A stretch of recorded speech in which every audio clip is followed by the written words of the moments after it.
দাঁড়ান ভাই, আজকে জান্নাত যে আটটা, এই আটটা জান্নাত কোরআন মাজিদের মধ্যে কোন কোন সূরার মধ্যে উপস্থিত রয়েছে এবং আয়াত সহ জান্নাতের নামগুলো আপনাদের সামনে তুলে ধরা হবে।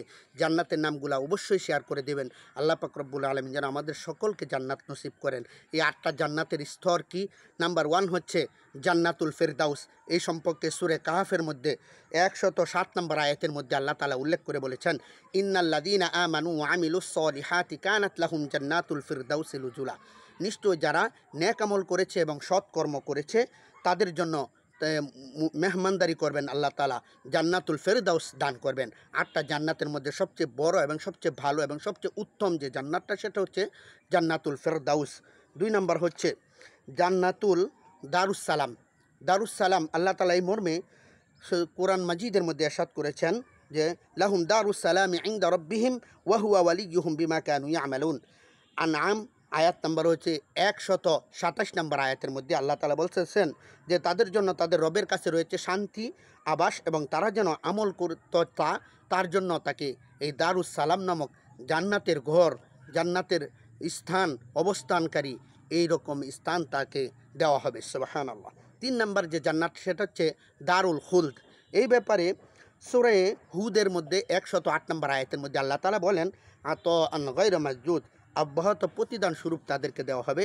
আরও বলা হয়েছে, ইন্না হাযার রিজকুনা মা লাহু মিন নাফাদ, নিশ্চয় এটি আমার দেওয়া রিজিক, নিঃসন্দেহে তোমরা যা প্রাপ্ত ছিলে ইবাদতের কারণে। ওয়ামা হুম বিমুখরিজিন। আল্লাহ তাআলা আরও বলেন, উদখুলুহা বিসালাম, উদখুলুহা বিসালাম যালিকা ইয়াউমুল খুলুদ, যালিকা ইয়াউমুল খুলুদ, তোমরা তাতে শান্তিতে সাথে প্রবেশ করতে পারো। এটা এমন একটা জান্নাত। 4 নম্বর হচ্ছে দারুল মাকাম জান্নাত।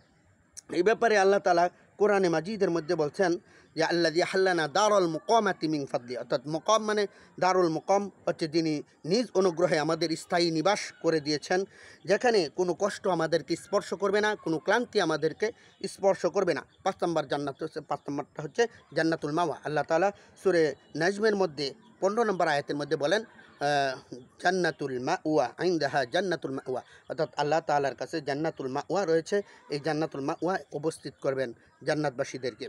6 নম্বর জান্নাত হচ্ছে জান্নাতুল আদন।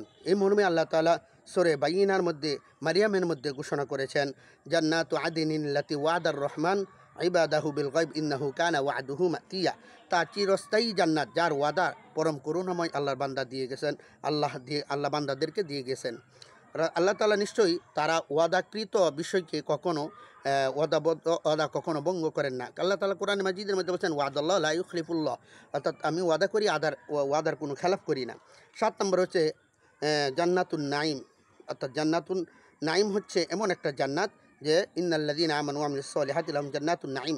আল্লাহ তাআলা কোরআন মাজিদের মধ্যে বলেন, নিশ্চয়ই যারা ঈমান আনে এবং সৎকর্ম করে তাদের জন্য রয়েছে নিয়ামতপূর্ণ একটা জান্নাত। আর 8 নম্বর জান্নাত হচ্ছে মাকামুন আমিন, ইন্নাল মুত্তাকিনা ফি মাকামিন আমিন। আল্লাহ পাক রব্বুল আলামিন এই 8টা জান্নাত আমাদেরকে নসিব করুন, আমিন।